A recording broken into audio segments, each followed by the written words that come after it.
오늘 본문의 말씀으로 마태복음 강의 42번째 말씀, 새 포도주는 새 부대에 담아야 합니다 라는 제목으로 말씀의 은혜를 함께 나누겠습니다. 여러분, 발렌타인데이라는 그 이름을 들어보신 적이 있을 것입니다. 매년 2월 14일이 되면 발렌타인데이라 그래서 연인들이 혹은 부부가 혹은 사랑하는 사람들이 서로 초콜릿을 주고받는 그러한 그 데이가 있습니다. 날이 있는데 이 발렌타인데이는 1861년에 영국의 초콜릿 회사가 이 이벤트를 하면서부터 이 발렌타인데이라는 것이 시작되게 되었습니다. 물론 이 발렌타인데이의 유래는 저 로마 시대까지 거슬러 올라가기도 합니다만은 그게 중요한 건 아니고, 이 발렌타인데이에 초콜릿을 서로 이렇게 주고받는 그런 그 풍습이 이제 서양에서뿐만 아니라 우리나라에서도 생기기 시작했는데, 사실 초콜릿만 선물하는 건 아니에요. 사실은 다른 것도 막 선물하곤 합니다만은 가장 대표적인 선물이 초콜릿인 것 같습니다. 그런데 이 발렌타인데이 초콜릿 선물을 보게 되면 여러분 어떻게 생각하시는지 모르겠는데 좀 허탈할 때가 있지 않습니까? 초콜릿보다도 초콜릿의 포장이 더 요란한 그런 경우를 많이 보게 됩니다. 3만 원짜리 발렌타인 이 데이 그 초콜릿을 이렇게 분석해 보니까 초콜릿의 원가가 8,000원, 그리고 포장의 원가가 22,000원이다라는 그런 신문 기사를 본 적이 있습니다. 내용물의 가격이 이 포장보다 훨씬 못하게 되는, 도리어 포장이 주가 되어 버리는, 그래서 우리가 이 선물을 받아서 한번 열어보면 이 초콜릿은 얼마 안 들었는데 포장만 아주 요란한 그런 경우들을 많이 볼 때가 있습니다. 무엇이 진짜 선물인지, 무엇이 진짜 주인지 우리가 혼란스러울 때가 있는 것 같습니다. 사실 오늘 이 말씀의 내용도 그와 비슷합니다. 많은 사람들이 내용물보다는 포장에 더 신경을 씁니다. 많은 사람들이 내용물의 가치보다는 그 포장이 얼마나 사람들이 보기에 그럴싸할까를 생각하면서 그렇게 만들어주기도 하고 그렇게 받기도 하고 그런다라는 얘기죠. 우리 신앙의 영역에도 이렇게 과다 포장인 경우들이 적지가 않습니다. 지금 우리의 신앙생활을 점검해 보자면요, 신앙의 본질인 복음보다 그 복음을 둘러싸고 있는 포장지들이 더 요란하고, 우리가 그 포장지에 너무 몰입하고 있거나 그것에 집착하고 있는 우리들의 모습을 볼 때가 있다라는 것입니다. 신앙의 정수에서는 멀어지는데 신앙의 형식은 더 까다로워지고 거기에 더 집착하는 우리들의 모습이 마치 발렌타인데이 초콜릿과 같지 않는가라는 그러한 반성을 하게 된다라는 것이죠. 오늘 본문의 말씀이 또한 우리에게 그러한 메시지를 주고 있습니다. 오늘 본문의 배경은 예수님과 세리들이 마태의 집에 모여서 식사를 하는 장면입니다. 우리가 지난주에 보았던 예수님이 세리였던 마태와 죄인들과 함께 밥 먹는 그 장면, 바로 그 장면에 이어서 일어나는 일입니다. 예수님이 마태와 마태의 친구들, 가족들과 함께 식사를 하고 있을 때였습니다. 또 한 무리의 사람들이 그 장소에 등장을 합니다. 바로 세례 요한의 제자들인 것이죠. 그리고 주님께 질문합니다. 예수님, 왜 당신은, 당신의 제자들은 먹기만 하는 것입니까? 왜 우리처럼 경건하게 금식하지 않습니까? 라고 예수님께 질문하게 됩니다.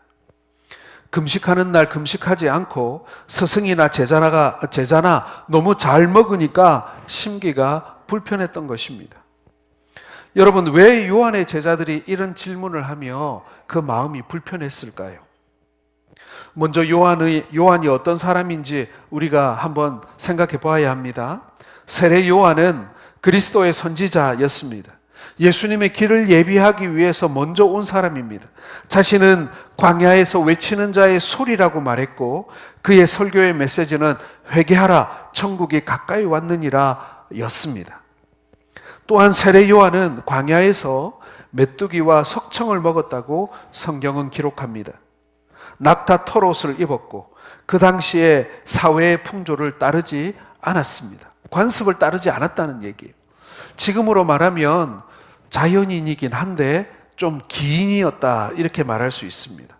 극히 절제된 삶을 살았다는 것이죠.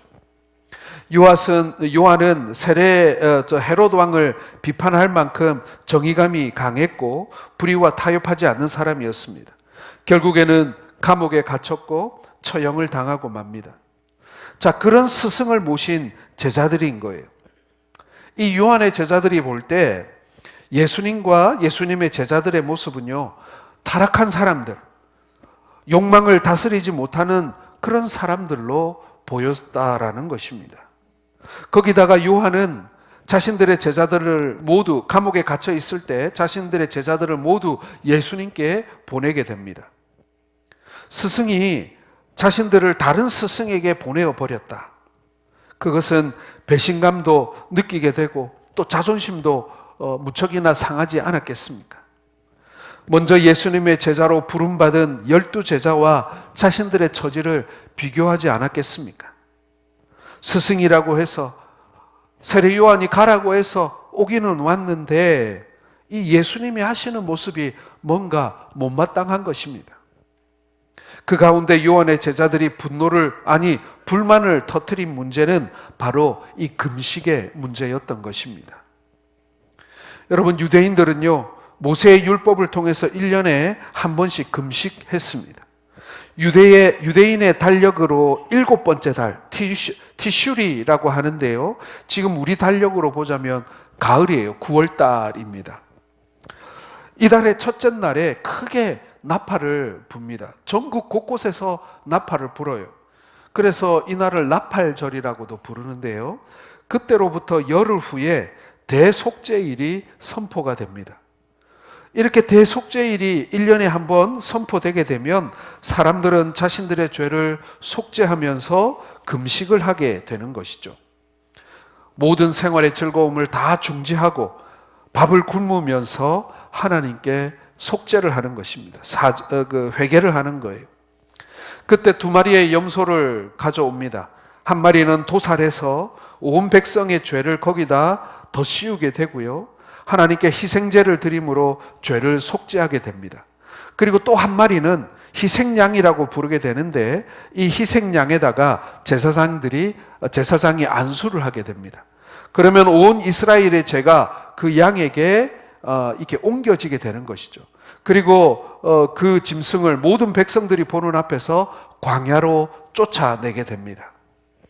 모든 백성의 죄를 짊어진 그 짐승이 가는 것을 보고 온 이스라엘 백성들이 죄책감에서부터 해방되는 그런 예식을 유대인들이 치렀던 것입니다. 그때 하루를 온전히 금식을 하게 됩니다. 그리고 5일 후가 지나게 되면 초막절이 시작되게 되는 것입니다.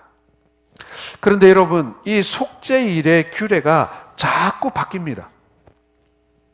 원래의 정신은 이들이 어떻게 구원받았는가, 어떻게 이들이 우리 하나님의 긍휼로 속죄함을 받았는가를 생각하면서 통회하고 자복하고 하는 그런 날로 정해졌습니다마는 예수님 시대가 되게 되면 이 경건한 유대인들은 무려 일주일에 2번씩 금식을 하게 됩니다. 모세가 하나님께 시내산의 율법을 받으러 올라간 날이 목요일이라서 목요일 날 금식하고, 그리고 40일 후에 율법을 받아서 내려온 날이 월요일이기 때문에 월요일에 또 금식을 하게 됩니다. 그러다 보니 1년에 약 100일을 금식을 했던 거예요. 여러분, 1년에 100일 금식하실 수 있겠습니까? 정말 어려운 문제입니다. 사람들은요, 이 대속죄일의 날에 혹은 금식의 날에 여호와 하나님 앞에 자기의 지은 죄를 슬퍼하고 애통해 하는 것입니다. 그리고 그 죄를 우리 스스로 힘으로는 도저히 속할 능력이 없기 때문에 그 애통한 마음을 표하기 위해서 금식을 했던 것입니다. 여러분, 우리는 모두 사람입니다. 우리는 인간이기 때문에요, 사람들에게 보이는 것을 의식하지 않을 수가 없습니다. 이왕이면 좀 잘나 보이기를 원하고, 이왕이면 좀 예뻐 보이기를 원하고, 이왕이면 좀 사람들 앞에 좀 근사하게 보이기를 우리는 원합니다. 그리고 더 경건해 보이기를 원하고, 더 신실해 보이기를 원합니다. 오늘도 많은 사람들이 교회에 와서 예배를 드리지만 우리에게는 사람이 보이지 않고 우리는 주님만 보여야 함에도 불구하고 우리는 사람의 눈을 의식할 때가 많다라는 것입니다. 기도를 하든지 구제를 하든지 금식을 하든지 우리는 주님만 바라보아야 하는데도 말입니다. 마태복음 6장 1절을 한번 같이 한번 읽어보겠습니다. 시작. 사람에게 보이려고 그들 앞에서 너희 일을 행하지 않도록 주의하라. 그리하지 아니하면 하늘에 계신 너희 아버지께 상을 받지 못하느니라. 자, 성경에 보면 예수님은요, 한 번도 금식을 필요 없다라고 말하지는 않으셨습니다. 금식은 여러분, 신앙생활에 있어서 꼭 필요한 신앙의 방편입니다. 인간에게 있어서 가장 통제하기 어려운 것이 자기 자신 아니겠습니까? 바로 자기 자신을 통제해서 하나님 앞에 복종시키는 것이 바로 금식입니다. 그러나 예수님께서는 잘못된 금식에 대하여 경고하셨습니다. 그것은 형식의 문제가 아니라 내용이 문제라는 것입니다. 금식을 했다는 사실이 중요한 것이 아니라 어떤 마음으로 금식하면서 어떤 영적인 열매를 맺었느냐, 이 내용의 문제, 그것을 말씀하고 있는 것입니다. 모든 신앙의 문제가 여러분 다 그렇습니다. 형식을 어떻게 하느냐가 문제가 아니라 중요한 것은 그 동기이고 그 내용인 것이죠. 아무리 아름답고 그리고 거룩해 보이는 신앙의 모습을 가졌다 할지라도 그 마음 속에 있는 동기가 더럽거나 순수하지 않거나 이기적이라고 한다면 그러한 기도나 구제나 금식을 하나님은 받지 않으신다라는 것입니다. 왜요? 우리 주님은 우리의 중심을 보시기 때문에 말입니다. 요한의 제자들이 와서 예수님, 당신과 당신의 제자들은 왜 금식하지 않습니까? 라고 질문을 한 것은요, 본질에 대한 질문이 아니에요. 형식에 관한 질문을 지금 하고 있는 것입니다. 예수님의 본질적인 가르침, 예수님이 전하고 계신 그 천국의 그 복음에 대해서는 관심이 없어요. 이 사람들이 얼마나 종교적인가, 그것을 지금 판단하고 있는 것입니다. 속은 모르겠고 형식과 절차만을 판단하고 있는 것이죠. 껍데기로만 보는 것입니다. 사실 예수님은 자꾸만 이 형식과 전통을 좀 파괴하는 분이셨어요. 그래서 사람들이 이 예수님을 볼 때, 야, 너무 과격하다, 너무 혁명적이다, 너무 삐딱하다, 뭐 이렇게까지 얘기했고, 유대인들 특별히 바리새인들과 서기관들은 예수님이 계속 그런 형식이나 전통을 무시하니까 예수가 너무 위험하다, 그래서 죽인 것 아닙니까? 우리 주님께서는 중심이 가장 중요한 문제였기 때문에 그 형식과 그 전통이 혹 걸림돌이 되거나 문제가 되어지면 그것을 과감하게 뛰어넘으셨다라는 것입니다. 자기와 생각이 다르고 다른 방법을 택하면 틀렸다고 생각하는 분들이 간혹 있습니다. 형식의 문제로 사람을 판단하고 비판하는 것만큼 여러분 위험한 일이 없습니다. 여러분, 중요한 것은 중심입니다.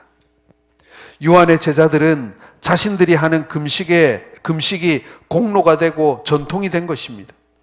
중심은 중요하지 않은 문제입니다.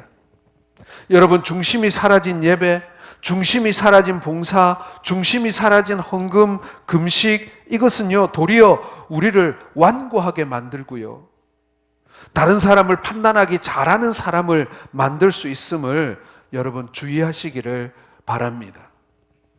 이게 우리 신앙에 참 도움이 되지 않아요. 한 번은 제 고향교회 권사님이 저에게 그런 얘기를 하는 거예요. 자기 아들에 대해서 얘기하면서 이분이 참 어릴 때부터 옛날부터 이렇게 신앙이 참 좋으신 그런 권사님이셨는데 자기 아들 걱정을 하면서 저한테 이 얘기를 하는 거예요. 자기 아들이 너무 따지기 좋아하고 그리고 이 사람들을 공격하기 좋아하고 그 형식을 중요하게 생각하고 이렇게 율법적인 신앙으로 변해가는 게 보인다라는 거예요. 그러면서 아들을 걱정하는 어머니를 제가 만난 적이 있습니다. 저게 신앙이 좋아지는 게 아니라는 거예요.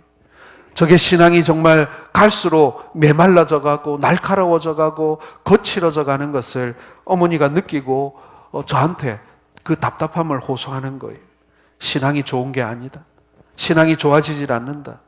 신앙이 이상해진다. 이런 말입니다.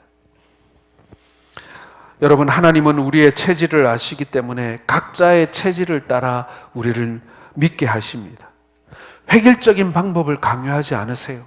여러분, 우리가 한 교회에서 한 신앙을 가지고 그리고 우리가 동일한 신학을 가지고 우리가 신앙생활을 하고 있지만요, 사실은 다 배경이 다릅니다. 태어난 지역도 다르고 또 우리가 어릴 때부터 믿은 신앙의 배경이 달라요. 성경 공부를 해보면요, 이분이 침례교에서 신앙을 시작했는지 순복음에서 시작했는지 장로교에서 시작했는지 다 나타납니다. 어릴 때 배운 것들이요 잘 바뀌질 않아요. 그리고 그게 몸에 배어 있는 것이죠. 그런데 우리 하나님께서는 다 그 생긴 대로 우리로 하여금 믿게 만들어 주시는 분인 거예요. 교회의 특징은요 바로 이런 다양함 가운데 일치를 이루는 것입니다. 서로가 다릅니다. 가난한 사람, 부유한 사람, 초등학교만 나온 사람, 박사학위를 받은 사람 모두 한 식탁에서 먹을 수 있는 것이 바로 교회입니다. 그래서 제가 지난주에 마태의 식탁이라고 얘기했죠. 죄인들이 모여서 서로 다른 배경을 가진 한 자리에서 먹을 수 없는 사람들이 함께 모여 먹는 마태의 식탁과 같은 곳이 바로 교회라고 말입니다. 바로 오늘 예수님께서는 이 세례 요한의 제자들, 세례 요한의 이 제자들의 이 편견, 이 마음의 꺼리낌, 그리고 내용보다는 형식을 중요시하는 이들을 향해서 오늘 그 메시지를 주고 있는 것입니다. 그리고 갈수록 신앙생활이 아니라 교회생활, 종교생활을 하려고 하는 우리들을 향해서 오늘 주님께서 주시는 말씀이다라는 것이죠. 예수님께서는 세 가지로 답변을 하십니다. 첫 번째는 여러분, 믿음의 눈으로 때를 분별합시다. 자, 9장 15절을 같이 읽겠습니다. 시작. 예수께서 그들에게 이르시되 온 집 손님들이 신랑과 함께 있을 동안에 슬퍼할 수 있느냐? 그러나 신랑을 빼앗길 날이 이르리니 그때에는 금식할 것이니라. 여러분 여기 보세요. 날이라는 말이 등장하고 때라는 말이 등장을 합니다. 그렇죠? 바로 때를 분별해야 한다라는 것을 예수님께서 말씀하는 거예요. 지금이 어떤 때인지 너희들 아니? 그 말씀인 거예요. 오늘 예수님이 요한의 제자들에게 지금 과연 금식할 때인지 아닌지 너희들은 지금 그걸 분별하고 있는 중이냐라고 묻고 계시는 것입니다. 금식을 왜 안 하느냐에 대한 질문에 대해서 예수님께서는요, 금식을 해야 할 때가 있고 안 할 때가 있다라고 말씀하는 겁니다. 믿음을 가지게 되면 시간이 이해가 되기 시작합니다. 믿음이 없으면 때를 분별하지 못해요. 믿음이 없는 사람은 예수님이 오실 때에 대하여 관심이 없습니다. 오로지 자신의 배만을 위해 사는 것입니다. 구원받을 때를 모르는 거예요. 사역과 봉사도 마찬가지입니다. 진퇴를 잘 알아야지요. 성령님을 앞서 추월해 가면 안 됩니다. 그리고 성령님 앞서 가실 때 분별하지 못하고 주저앉아 있거나 머뭇머뭇해서도 안 되는 것입니다. 이전 교회에서 리모델링을 한 적이 있습니다. 리모델링을 준비할 때였는데요. 장로님, 집사님들과 함께 의논을 했습니다. 리모델링을 할 거냐 말 거냐, 그리고 언제 할 거냐, 그리고 어느 정도의 규모로 할 거냐, 뭐 이런 얘기를 하게 되었는데요. 집사님 한 분이 저에게 이렇게 말씀하는 겁니다. 목사님 기도해 보시고 지금 해야만 하는 때라는 확신이 드시면 시작하십시오. 이렇게 저에게 말해주는 것입니다. 그렇지. 다시 기도해보고 왜 지금 해야 하는지 성령께서 확신을 주시면 그때 해야지 라는 마음이 드는 것입니다. 그래서 다시 작정하고 처음부터 다시 기도부터 시작했던 그런 기억이 있습니다. 여러분, 때를 잘 분별해야 합니다. 멈춰야 하는 때인지 달려가야 하는 때인지를 잘 분별해야 합니다. 성령께서 확신을 주시면 하늘이 두 쪽 나도 멈추거나 서야 하고요. 또 가야 하면 죽어도 가야 하는 것입니다. 그것이 여러분 우리가 사는 길입니다. 예수님께서는 믿음이 있으면 금식할 때와 금식하지 않을 때를 안다고 말씀하시는 것입니다. 지금은 금식할 때가 아니라는 거예요. 오늘 15절 말씀에 예수님께서는 자신을 결혼식의 신랑으로 비유하고 계십니다.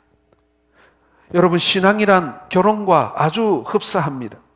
우리 그리스도인과 교회는 단정한 신부이고 예수님은 우리의 신랑이라는 거예요. 그 당시에는 여러분 결혼식을 일주일 동안 했습니다.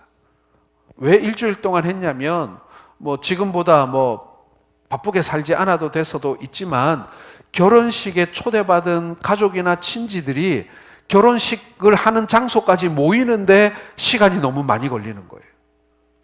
연락을 주고 연락을 받고 오고 하는데 시간이 많이 걸리다 보니까 이 결혼식이 일주일 동안 진행되는 것입니다. 이 결혼 잔치 기간에는요, 금식일이 와도 금식하지 않습니다. 축하하기 위한 거니까요. 요한복음 2장에는 가나 혼인 잔치가 나옵니다. 술독이 다 빌 때까지 먹고 마시며 잔치를 합니다. 그때는 금식하지 않는 거예요. 그러나 잔치가 끝나고 이제 신랑을 신부에게 데려다 준 후에는 그 규례대로 금식하는 것입니다. 여러분, 예수님은 모두가 잘 아는 그 당시에 사회적인 상식을 가지고 요한의 제자들에게 대답을 해준 것입니다. 내가 영적인 신랑인데 나와 함께 잔치를 베풀고 있는 이때에 금식할 때가 아니라는 것입니다. 바로 이 마태의 식탁이 잔치상이라는 거예요. 지금 결혼식 피로연과 같은 그런 시간이라는 것입니다. 사랑하는 성도 여러분, 신랑을 빼앗길 때가 오면, 예수 그리스도가 십자가에 못 박혀서 고난 당하시는 그때가 오면 바로 그때가 너희가 금식할 때다라는 말을 덧붙여 주고 있는 것입니다. 사랑하는 성도 여러분, 우리 그리스도인들의 삶의 여정도 마찬가지입니다. 오르막이 있고 내리막이 있습니다. 기쁨의 날이 있고 슬픔의 날이 있습니다. 믿음으로 힘차게 전진하는 날이 있고 죄로 인하여 깊은 침체의 시간을 보내기도 합니다. 기쁨만 있는 것도 슬픔만 계속되는 것도 아닙니다. 예수님의 말씀은 이것입니다.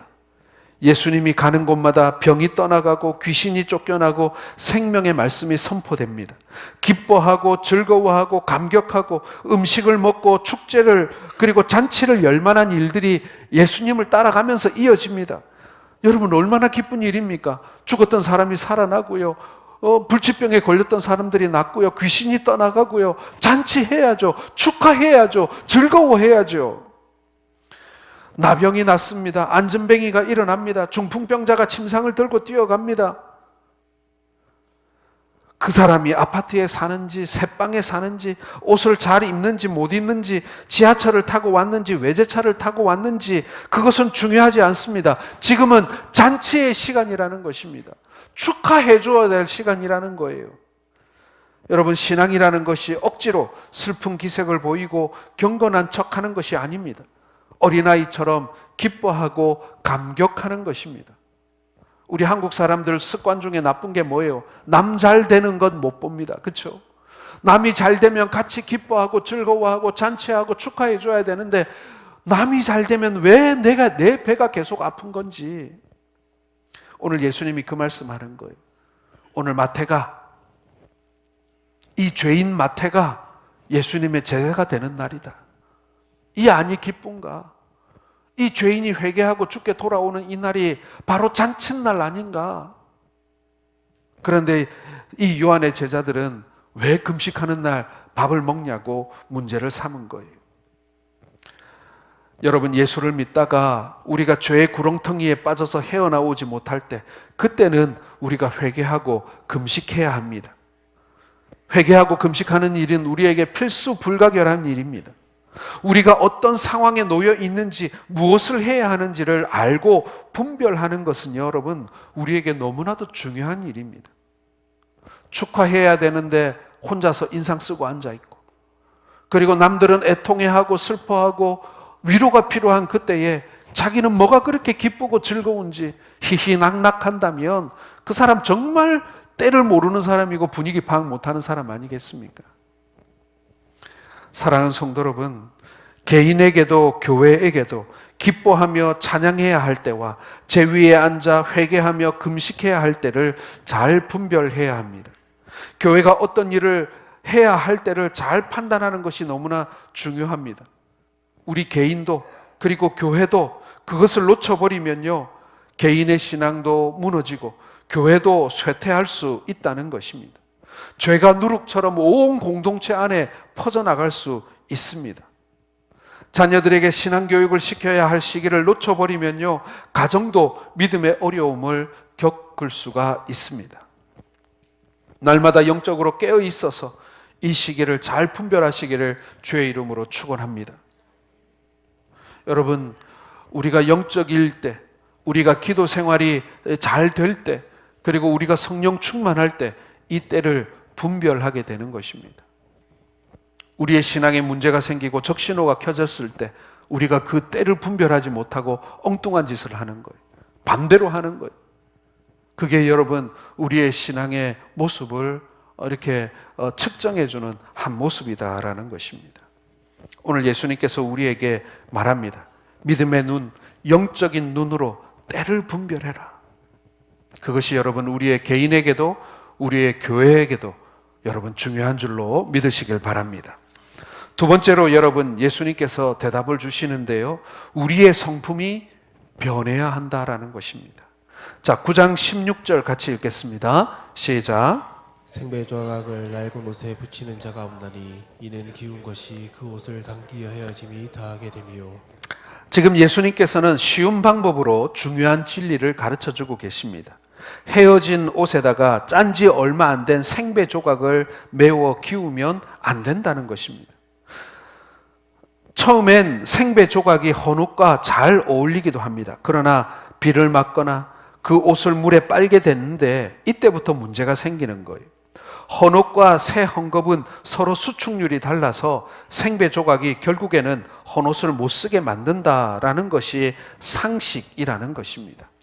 요즘에는 옷을 다 합성 수지로 만들어서 이 옷을 세탁하거나 해도 많이 줄지는 않습니다만은 옛날에 삼배나 아니면 뭐 광목이나 이런 것들 어떻습니까, 여러분? 예, 빨면요 막 엄청 많이 줄기도 하고 이 수축이 잘 됩니다. 그게 천연 이 옷감들의 특징인 것이죠. 여기서 여러분, 헌옷이라는 것은요, 낡은 유대교를 말하는 것입니다. 새 옷감 생배 조각은요, 예수 그리스도의 새 생명을 의미하는 것입니다. 이제 예수님께서는요, 이 금식 문제에서 더 나아가서 말씀하십니다. 참 신앙이 무엇이냐라는 말씀을 우리에게 가르쳐 주고 계시는 거예요. 참 신앙은 타협할 수 없다는 것입니다. 우리가 예수님을 따라 사는 신앙의 한계가 오거나 힘겨울 때가 되면요, 우리는 우리의 옛 습관 혹은 우리의 옛 경험과 예수님의 가르침을 적당히 섞으려고 하는 그런 경향이 있다는 것입니다. 그것을 해결하려고 그렇게 문제를 해결하려고 할 때가 있다는 거예요. 마치 새 옷감으로 헌옷을 기우면 옷이 망가지는 것처럼 우리의 거듭난 믿음과 옛사람의 습관을 적당히 섞어서 믿음 생활할 수가 없다는 것입니다. 유대인 그리스도인들 중에는요, 그리스도인이 되었음에도 불구하고 할례를 다시 받아야 한다거나 혹은 율법이 구원을 이루어 주는 것인 것처럼 사람들에게 이렇게 잘못 가르치는 사람들이 나오기 시작했습니다. 그래도 금식 정기적으로 하고 할례도 받고 율법도 좀 있어야 믿는 것 같지 않느냐라고 하는 안도감을 주는 거예요. 사실 여러분, 옛날에 우리 지금도 마찬가지입니다만은 우리 한국 사람들이 제사를 지내는 것을 보면요, 뭐 조상을 막 특별히 막 생각하거나 아니면은 막 조상을 숭배해서 이 제사를 하는 게 아니더라고요. 대부분 제사를 왜 지냅니까? 안 지내면 뭐 벌 받을 것 같기도 하고, 또 안 지내면 뭔가 좀 찝찝하기도 하고, 이런 거라도 해야 내가 효도하는 것 같기도 하고, 뭐 하여튼 그런 마음들 때문에 하는 것입니다. 중심은 사라지고 영적인 감동이 사라지면 사람들은 불안해합니다. 그래서 형식적인 것으로 그 부족함을 채우고 싶어 하는 거예요. 그 불안을 종교적인 습관이나 율법으로 메우려고 하는 것입니다. 내가 지금 복음을 받고 내가 그리스도인으로 거듭나기는 했는데, 이거 뭐가 좀 손에 잡히는 게 있어야 뭔가 좀 그 믿음이 좀 더 확실하게 여기저기도 하고 불안하지도 않을 텐데, 이게 유대교에서 이 예수를 믿기 시작했는데 뭔가 좀 하는 게 없어요. 명절도 지키는 게 없고 율법도 지키는 게 없고 뭐 금식하는 거나 뭐 이게 뭐 손에 잡히는 게 없으니까 사람들이 뭔가를 잡기 시작합니다. 그래도 할례는 해야지, 그래도 금식은 해야지, 그래도 이 절기는 지켜야지, 그래도 말이야 이 율법 몇 가지는 기본적인 건데 지켜야지, 뭐 이런 식으로 서서히 신앙을 율법으로 이렇게 대체하기 시작하는 것입니다. 사랑하는 성도 여러분, 그렇기 때문에 여러분, 거듭난 그리스도인들은요, 성품이 변해야 하는 것입니다. 형식을 바꾸어 가는 것이 아닙니다. 예수를 믿는다는 것이 선한 일을 많이 하는 것을 의미하지 않습니다. 본질이 변화되어야 하는 것입니다. 발전하는 것이 아닙니다. 물이 변하여 포도주가 되는 것입니다. 옛사람의 습관, 하나님을 알지 못할 때 예수님을 닮아가기보다는 나의 욕심과 욕망이 내 안에 더 크게 자리하고 있던 그 헌옷은 이제 더 이상 거듭난 우리에게 맞지 않다라는 것입니다. 헌옷을 기워 입는 것이 아니라 헌옷을 벗어던지고 새 옷으로 갈아입어야 한다는 얘기입니다. 새 사람처럼 새로운 성품으로 살아야 하는 것이죠. 흉내를 내는 것이 아니라 나의 근본적인 성품이 변하도록 기도하시기를 주의 이름으로 축원합니다. 나는 원래 이렇게 태어났다고 핑계하지 마시기 바랍니다. 우리의 물 같은 성품을, 헌옷 같은 성품을 포도주로, 새 옷으로 변화시키시는 이 하나님의 열심을 신뢰하시기를 주의 이름으로 축원합니다. 사랑하는 성도 여러분, 결코 형식이 우리의 성품을 대신할 수 없습니다. 사람들에게 보여주는 어떤 외적인 어떤 모양이 여러분 우리의 중심을 대신할 수가 없습니다. 내가 지금 중심을 따라 살아가고 있는 것인지, 아니면 남들 보이기에, 아니 나의 어떤 그 종교적인 만족을 위해서 내가 지금 형식에 매달리고 있는 것은 아닌지 우리가 함께 점검해 봐야 한다. 오늘 예수님은 우리들에게, 그리고 요한의 제자들에게 그렇게 질문하고 있는 겁니다. 너희는 지금 중심을 문제를 삼고 있는 것이냐, 아니면 형식을 문제를 삼고 있는 것이냐. 지금 중요한 것은 죄인들이 돌아와서 나와 함께 먹고 마시며 잔치하는 이것이 아니냐, 축하할 만한 일이 아니냐, 기뻐할 만한 일이 아니냐. 그게 본질이고 그게 중심이다. 근데 너는 지금 왜 금식을, 그 형식을 가지고 우리를 정죄하며 판단하느냐. 그렇게 오늘 예수님이 묻고 있는 거예요. 여러분, 우리도요, 남들 그렇게 보면 안 돼요. 우리 같은 그리스도인들, 우리 같은 형제, 우리 주변에 있는 사람들을 그렇게 보아서는 안 된다. 중요한 것은 우리의 속 사람이 변하는 거예요. 우리의 성품이 변하는 거죠. 중심을 따라 사는 것입니다. 이 복음의 중심을 따라 사시는 우리 모든 성도들 되시기를 주의 이름으로 축원합니다. 마지막 세 번째로 여러분, 우리는 새롭게 거듭나야 한다는 것입니다. 예수님의 세 번째 대답입니다. 17절을 같이 읽겠습니다. 시작. 새 포도주를 낡은 가죽 부대에 넣지 아니하나니 그렇게 하면 부대가 터져 포도주도 쏟아지고 부대도 버리게 됨이라. 새 포도주는 새 부대에 넣어야 둘이 다 보존되느니라. 발효작용이 아직 다 끝나지 않은 덜 익은 새 술을 헌 가죽 부대에 넣게 되면 어떻게 되겠습니까? 발효가 진행되면서 가스가 팽창하게 되는데 새 가죽 부대는 그 압력을 견디지만 헌 부대는 견디지 못하고 결국 터져버린다는 것입니다. 여러분, 요즘에 우체국 가보셨습니까? 요즘에 우체국 가면 난립니다. 김장 담근 거 붙이느라고 말이죠.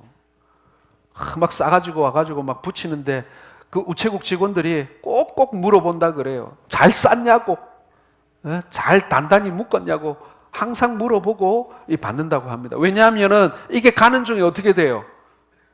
그 속에 넣은 비닐이 부풀잖아요, 그렇죠? 그런데 잘못 단단히 안 묶거나 아니면은 이 비닐이 좀 부실하면 어떻게 돼요? 가는 길에 터지게 되는 것입니다. 똑같습니다, 여러분. 이 포도주도 발효식품 아닙니까? 새 부대라는 것은요, 거듭나서 새로 태어난 우리 자신을 말하는 것이고요. 새 술은 무엇인가? 자, 고린도전서 11장 25절에 보면 새 술이 뭔지 설명되어 있습니다. 같이 읽겠습니다. 식후에 또한 그와 같이 잔을 가지시고 이르시되 이 잔은 내 피로 세운 새 언약이니 이것을 행하여 마실 때마다 나를 기념하라 하셨으니. 여러분, 여기서 보면 새 술은요, 예수님이 피로 세우신 새 언약을 의미하는 것입니다. 또한 새 술은요, 영원한 생명을 주신 예수 그리스도 그분 자신을 의미하는 것입니다. 영원히 목마르지 않는 영생토록 샘솟아나는 생명인 거예요. 피로 세우신 구속의 약속입니다. 이러한 새 언약은 새 부대에 담아야 한다는 거예요. 새 부대는 바로 변화된 우리를 말하고 있는 거예요. 변화되지 않은 사람에게는 그리스도는 아무 의미가 없습니다.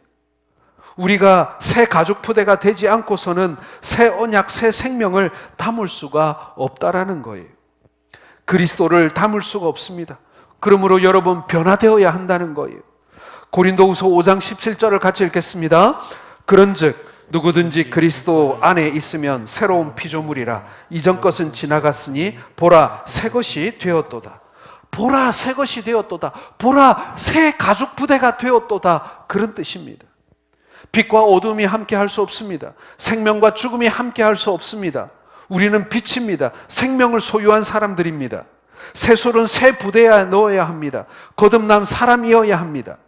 이것이 오늘 예수님이 우리에게 요구하고 있는 것입니다. 세례 요한의 제자들이여, 그대들은 지금 거듭났는가? 당신들은 지금 거듭난 사람들인가? 당신들은 지금 새 포도주를 담을 수 있는 새 가죽 부대인가? 지금 그렇게 묻고 있는 거예요. 오늘 예수님께서 요한의 제자들과 우리들에게 묻고 계십니다. 주님은 우리에게 거듭난 심령, 변화된 심령, 구원받은 심령, 성령 충만함을 원하고 계십니다. 옛사람을 벗어버리고 새 사람을 옷 입어야 합니다.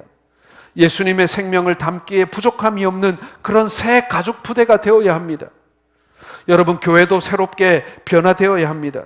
교회가 옛날의 전통에 매여 있으면요, 죽습니다. 진리는 수호해야 합니다. 그러나 진리가 아닌 것은 사람이 변하고 시대가 변하는 것에 대하여 능동적이고 창의적으로 변화되어야 합니다. 많은 사람들이 복음을 지킨다고 하면서 실상은 복음이 아니라 형식을 지키고 전통에 매여 있는 것을 보게 됩니다. 그러면 같이 죽는 거예요. 시대에 따라 형식이 변하지 않으면 내용까지 죽일 수 있습니다. 우리는 내용, 즉 복음을 살리기 위해서 날로 우리는 새로운 부대를 만들어 가야 한다. 우리의 부대를 새롭게 해야 한다라는 것입니다. 여러분, 리모델링 하거나 혹은 교회를 건축하는 것이 우리에게 본질이라고 저는 말씀드리지 않습니다. 본질의 내용은 복음이어야 합니다. 그 본질을 지켜나가고 빛을 내야 하고 생명력이 있도록 그 복음대로 살아야 합니다. 그와 함께 우리의 마음의 부대를 새롭게 하고 교회라고 하는 부대를 새롭게 만들어 가야만 합니다. 우리가 옛 습관과 성품에 연연하고 교회가 시설과 제도의 변화와 개선을 멈추고 과거에 머무르게 되면요, 개인도 교회도 다 망하는 것입니다. 여러분, 우리가 두려워해야 하는 것은 돈이 아니라 변화되지 못하고 정체되어 버린 우리 자신인 것입니다. 두려워서 땅속에 묻어놓은 한 달란트를 찾으시는 주님을 만나는 그날을 우리는 두려워해야 한다라는 것입니다. 사랑하는 성도 여러분, 우리가 사실 많은 것을 한 것 같지만 여러분, 아직 시작도 못했다고 저는 생각합니다. 혹시 우리 마음에 이제 예배당 다 지었으니까 이제 되었다, 이제 다 했다, 혹시 그런 마음 가지고 계십니까? 예배당을 짓고 나면 뭔가를 많이 한 것 같습니다. 사실 우리가 많이 애쓰고 수고했습니다. 그러나 아닙니다, 여러분. 이때부터 시작인 것입니다. 새롭게 세운 예배당에서 이제 우리가 무엇을 해야 할 것인가를 고민해야 합니다. 이 예배당에서 자라고 성장하고 변화되고 또 섬길 다음 세대들을 우리는 생각해 보아야 합니다. 이 예배당을 채울, 그리고 이 예배당에서 주의 일을 감당할 사람들을 이제 우리는 세우는 일을 해야 한다라는 것이죠. 그것이 오늘 우리에게 묻고 있는 말씀인 것입니다. 너희는 새 가족 부대가 되어가고 있는가? 아니, 새 가족 부대가 되어서 준비되었는가? 오늘 우리에게 그것을 묻고 계시는 것입니다. 사랑하는 성도 여러분, 오늘 우리는 한 걸음 한 걸음 주님께서 원하시는 그 믿음의 길을 걸어가고 있는 사람들입니다. 그리고 우리는 지금 우리의 당대만을 바라보지 않습니다. 우리의 자녀의 세대, 그리고 우리의 교회의 미래, 이 나라의 미래를 우리는 생각하며 기도하는 그런 사람들이지 않습니까? 오늘 주님께서 우리에게 주신 이 말씀, 눈에 보이는 것, 그리고 우리가 중요하다고 생각했지만 실상은 중요하지 않은 것들로부터 이제 우리가 벗어나서 우리 주님께서 우리에게 주시는 그 중요한 것, 오늘 마태의 식탁에 앉으신 예수님께서 이게 더 중요해라고 말씀하시는 그 중심을 이제 우리가 온전히 붙들고 그 복음을 온전히 붙들고 우리의 믿음의 삶, 신앙의 삶 우리가 해 나가는 우리 모든 성도들 되시기를 주님의 이름으로 축원합니다.